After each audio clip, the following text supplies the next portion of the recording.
Hello and welcome to another episode of Becoming a Farmer here in Ghana. Last week we talked about how to prepare a business plan for your farm.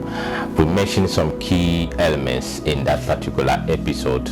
I'm sure you've enjoyed it and I'm sure you've learned a lot of things in that episode. Today we're going to talk about land. Land is very, very important if you really want to become a farmer. You can have all the resources, you can have the money, you can have everything that you need to start your farm, but if you do not have land, you cannot start it. And so today we're going to talk about how you can acquire a land, a farmland, what you need to look out for when acquiring those lands for your farm. But there is something I would like to make very clear to all those watching me. We've all heard about fertile lands, fertile soils, and we've heard about productive soils, among others. In acquiring your land, you need to understand, or you need to know the difference between these two things: fertile soil and productive soil. All productive soils are fertile, but not all fertile soils are productive. You can have a fertile land which is not productive, which cannot be used to grow any crop. But if you have a productive land, it automatically means that your land is fertile. So we should understand, we should have a better understanding of these two things. Now, how do you acquire land? What do you look out for when you want to acquire land? So first, you need to know the history of the land. The land that you want to use for farming, you need to know the history of the land. What has the land been used for? Because that will give you an idea of whether the land is fertile, whether the land is productive or not. You need to know the history of the land. And that can be done when you ask a lot of questions. So if you're going to buy a land, you don't just pay for the land, but you need to do that background checks on how long the land has been used. What was it used for? Because an area that has been used for industrial purposes can have some chemicals or toxic in the land or nearby water bodies which can affect your farm activities. So you need to know about that. The second thing you need to understand is the soil fertility. I earlier on mentioned about two things, about the productivity of the soil and then the fertility of soil too. So you need to understand or get to know the soil fertility. That can be done when you test the soil's acidity and then the soil nutrients. So you need to know the nutrient level of the soil, the acidity level of the soil. You need to know that. Most crops prefer a soil that drains so quickly. So if you looking for a land, you check on that too. So you have to look at the drainage level of the soil, a soil that can drain quickly to prevent the onset of pest or disease in your farm. So that is very important because you access to resources. Your farmland should also have access or should not be far from certain resources that can help the growth of your farm. For instance, you should be able to have access to water either nearby or somewhere you can easily walk to get water for your farm. If you can get access to power close to your farm, that is very important because, like I mentioned, this is a real business you are doing and you would want to make every effort to succeed. So don't take anything for chance. If you have access to land that can provide you with these resources, don't joke with it. Go for it and make sure you will have them. You also need to know whether the existing infrastructure on the farm or the land or in the community can help your farm business. You would have to look at roads. You would have to look at buildings, irrigation, like I mentioned earlier, electricity. So those are very important. I will tell you why. We have heard stories of farmers producing a lot of food, but they do not have access to market because they didn't consider the fact that after producing the food, you need to carry it somewhere for someone to buy. So if you don't have access to road, what then do you do to make sure access to road is very important? Access to building like storage system should be very important. If you want to produce in large quantity, then it means you would have to look out for access to building. So if I produce so much, where would I store them? Where would I keep them until I have people to buy?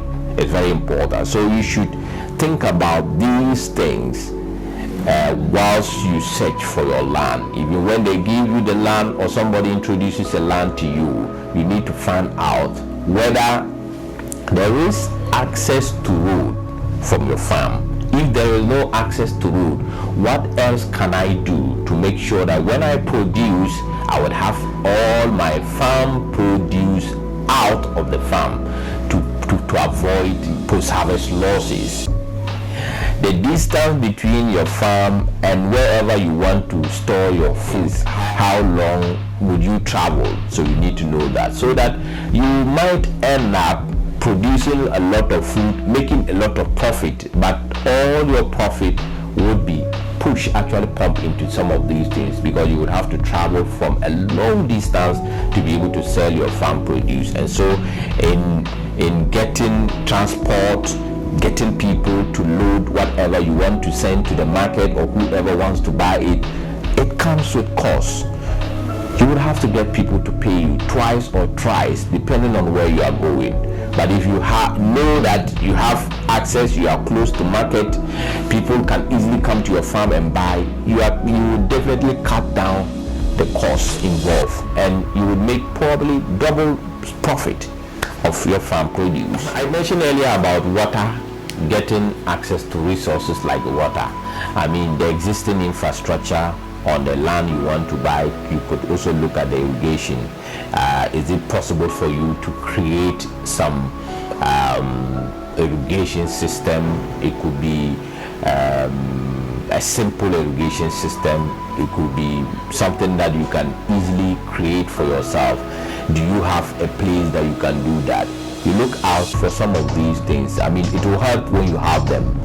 I am not saying that when you do not have all of these things, you cannot begin or start your farm. But if you have them, it will reduce the cost. It will reduce the investment you would make. If you do not have them, it means you would have to do a lot of investment when your farm begins to grow. Because when your farm begins to grow, it becomes very difficult to relocate to another place. Though it is possible, but it also involves a lot of money. So you need to settle a place where you know you can be there for so many years.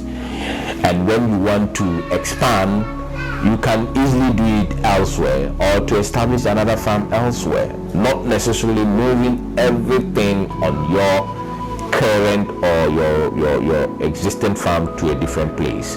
You need to also estimate the distance between distributors, consumers, marketers, and your farm. How long are you traveling to the distributors? How long are you traveling to marketers? How long are you gonna travel to your consumers? You need to measure. Is it 500 kilometers, 50 miles, 100 miles, 250 kilometers, or whatever? You need to know. So when you are able to do that, you can then strike the cost involved. How much you're going to spend from your farm to these areas. If you are using your own vehicle, you will need to know how much fuel are you going to use. From there to the distributors, to the marketers, or to even the consumers. I mean, it will help you to be able to analyze the financial cost involved, so that you know that at the end of the season, this is the amount I am going to spend for the transportation of my farm produce from the farm to the distributors, marketers, and consumers. You need to know that it is very important, because it will help you to be able to strike the profit you would make, to be able to know how much you would make at the end of the season. The location itself is also important. Do you have reception to network? Very important. Now everything is about the internet, it's about phones, it is about talking to people, sending emails, sending text messages, and all that. So do you have a very good reception at where you are going to establish your farm? You should also consider that. Check on that, move around, check on the network availability, and then you can go ahead and acquire your land. Because if you are on the farm and nobody can reach you for anything, it is very, very dangerous. I mean, you always need to keep in touch with your customers, with your consumers, and the rest. So if you are on the farm, somebody should be able to reach you there on phone. So check the reception there. We talk about how you will be able to acquire a land even if you don't have the money to do so. I would like you to understand that all the things I mentioned cannot happen when you don't do your research very well. I mean, all the things I mentioned, you can go for them. All the things I mentioned can only become very important if you do a lot more research on the land. I mentioned it earlier, because a land can be sold to 5 people at a time. So need to ask many questions. Don't just go because somebody wants to sell a land for you, then you go and pay. Ask questions. Speak to people in the community. Get answers to questions about the land, and it will help you, or it will prevent you. You would avoid being talking, going to have meetings about a land you have paid for. So do your background research about the land, the ownership of the land, whether people have bought it before or it belongs to someone else. Very important before now getting money to buy your land. Many people have always said that I want to go into farming, I don't have money to buy land to start. How do I get money to buy land? I don't work, I don't have anything, I don't earn any income from anywhere, but I want to go into farming. Where will I get that money to acquire land to start farming? Next week, I'll tell you 4 traditional ways of getting money to buy your land, or even more, depending on how I would explain to you, so that you can choose whichever way you would want to use to get money to acquire your land. So thank you so much for watching. Please don't forget to comment, share, like, and criticize, suggest. Tell us what you want to know in our next episode. You can leave your questions in the comment box.